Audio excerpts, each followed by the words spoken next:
मईशत पे बात करेंगे। साल 2021 अपने इख्तिताम को है। ये साल कैसा गुजरा? हर शख्स के तजर्बात मुख्तलिफ हैं, किसी का बहुत अच्छा गुजरा, किसी का बहुत बुरा गुजरा, मगर पाकिस्तानी हुकूमत के लिए इस साल भी सबसे बड़ा चैलेंज जो था वो मईशत का ही था। और कोरोना वायरस ने तरक्की याफ्ता बड़े बड़े ममालिक की मतलब उनको लेकर तरक्की पजीर कौमों तक सबको ही कोविड ने मुतासर किया। शायद ही कोई ऐसा शख्स हो जो कोरोना की वजह से पैदाशुदा मुआशी सूरत हाल से मुतासर ना हुआ।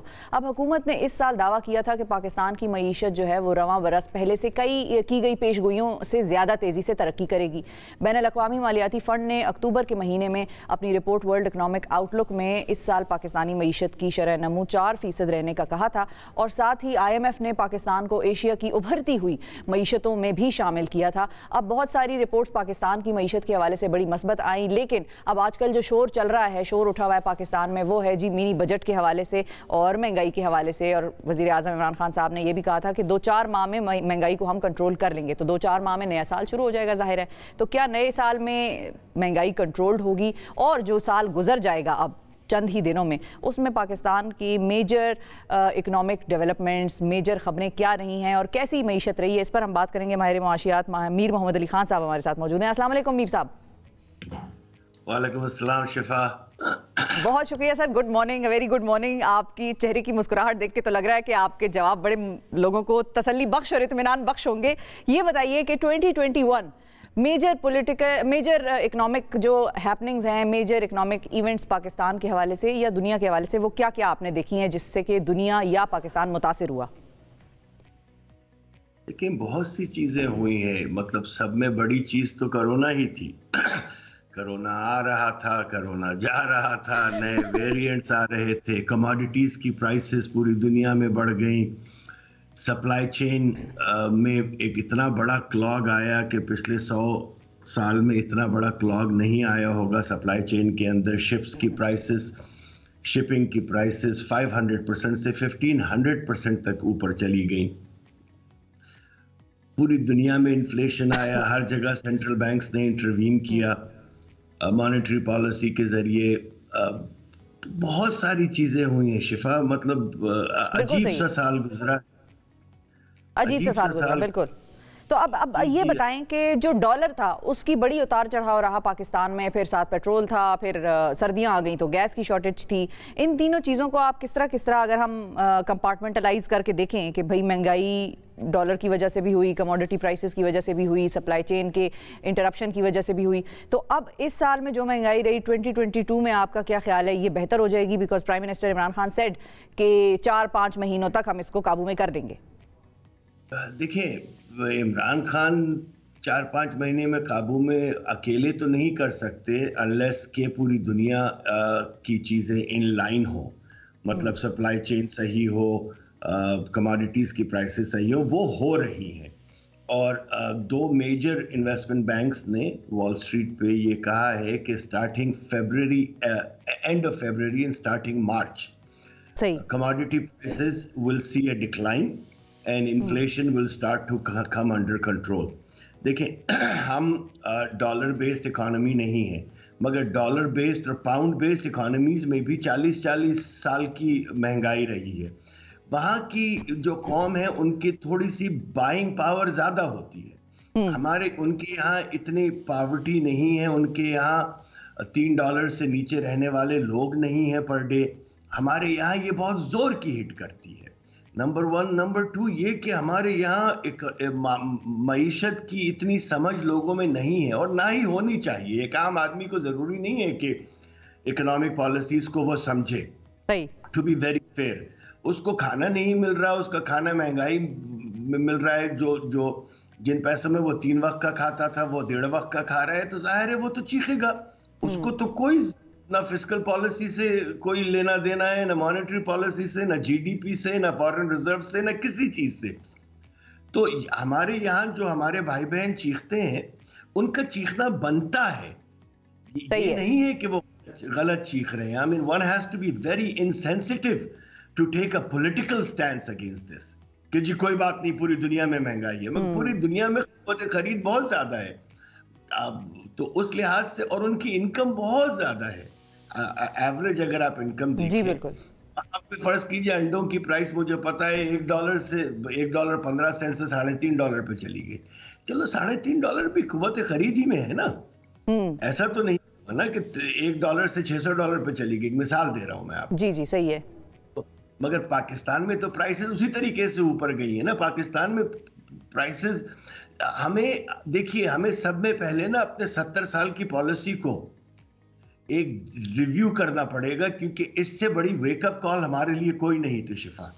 सही है। वेकअप कॉल ये है कि हमारी सारी पॉलिसीज जो हैं वो शेकी ग्राउंड्स पर है। हम इंपोर्ट करते हैं खाने की चीजें, and we are an agricultural जी बिल्कुल कंट्री।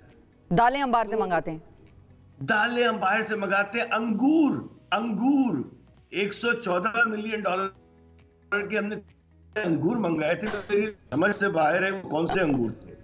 तो बिल्कुल सही है। अच्छा मकसद ये है, ठीक है कि हमें वो रिवाइज करनी होगी, लेकिन इस गवर्नमेंट को कितना ये कामयाब हुए हैं उन पॉलिसीज को रिवाइज करने में, क्योंकि इनकी पॉलिसीज पिछले वालों से डिफरेंट होती हैं। तभी वो लोग सारे शोर मचा रहे हैं कि देखो अब मिनी बजट भी आ रहा है, मिनी बजट आएगा तो महंगाई हो जाएगी, मिनी बजट देखो IMF के सामने नेगोशिएट नहीं कर सके। तो इन चीजों को आप कितना सीरियसली लेंगे और इनको आप कितना जस्टिफाइबल कहेंगे कि ये भी सही है बात जो कर रही है ऑपोजिशन?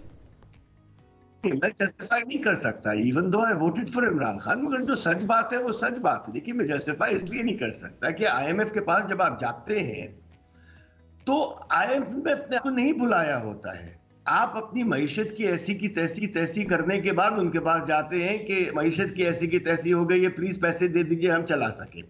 तो वो तो बनिए हैं, आप IMF कहिए बनिया कहिए, वो तो बनिए हैं। तो बनिया तो अपने पैसे को सिक्योर करेगा, उसको हमारे से क्या प्यार है, कोई लगाव नहीं है। तो he is a lender, they are a lender, and a lender will always secure themselves. दूसरी चीज मुझे नहीं अच्छी लगी, जो मैं ओपनली कहूंगा, कि IMF से नेगोशिएशन करने से पहले IMF को डराया नहीं जाता।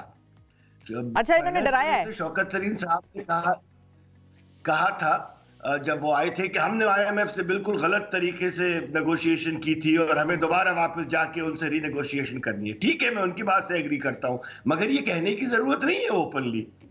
चंद बातें आप पॉलिटिकल बयानात से दूर रखते हैं। आप पहले ही से जिससे आप ये कौन सी नेगोशिएशन है कि जिससे आप नेगोशिएशन करने जा रहे हैं उसको पहले ही बता रहे हैं कि I am going to take an aggressive stand.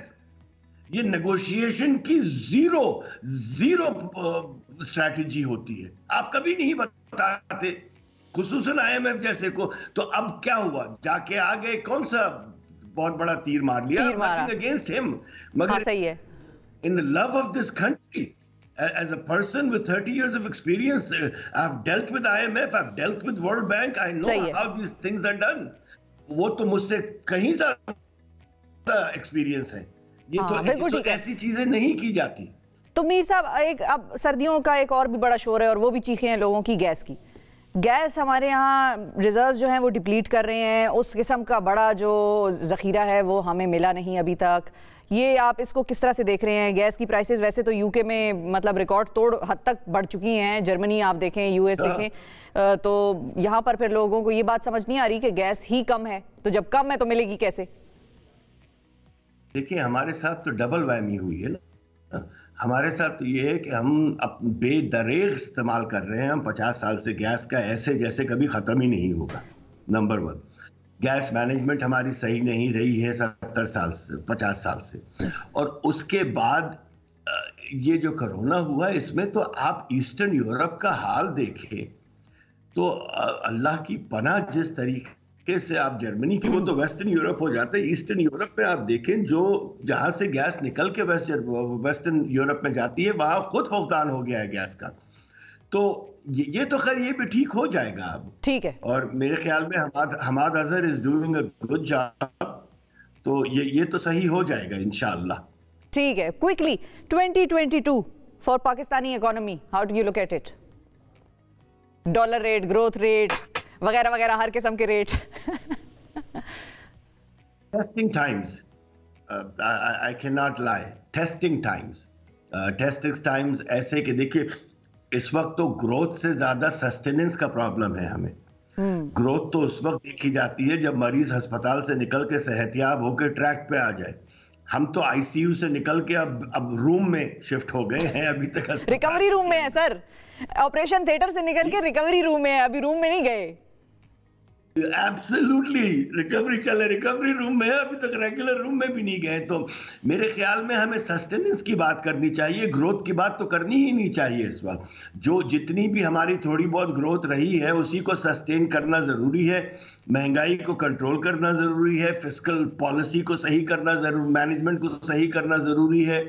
Capital markets की तरफ हमने अपना तो थोड़ा सा टाइम देना है, पॉलिसीज बनानी है। एक्सपोर्ट तो थोड़ी थोड़ी बेहतर हो रही है अल्हम्दुलिल्लाह। सिल्वर लाइनिंग ये रही है इस कोरोना के दौरान कि हमारी एक्सपोर्ट्स ने सस्टेन किया, अगर वो नहीं करती। दूसरा, रोशन डिजिटल अकाउंट की वजह से बहुत चीज़ें बेहतर हुई हैं, वरना हमारे रिजर्व्स तो डिप्लीट हो चुके होते। प्लस पनाहगाहें बनी हैं, दूसरी चीज़ें हैं, Ehsaas program is doing really really well, और ये जो हेल्थ कार्ड आ गया है, इससे बहुत सारी चीजें हो क्या गया है शिफा इस वक्त कि इतनी उदासी फैल चुकी है महंगाई की वजह से कि एक आम आदमी अच्छी चीज को देख ही नहीं सक रहा है, और उसके ऊपर ऑपोजिशन जो है उसको खेलती है। जाहिर है ऑपोजिशन का तो काम ही यही है।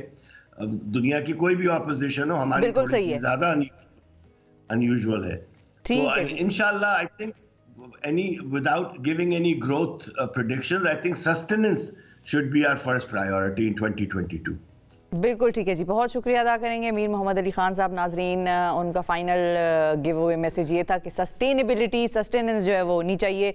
ग्रोथ की बात हम बाद में करेंगे जब हम रिकवरी रूम से प्रॉपर रूम में शिफ्ट हो जाएंगे, उसके बाद।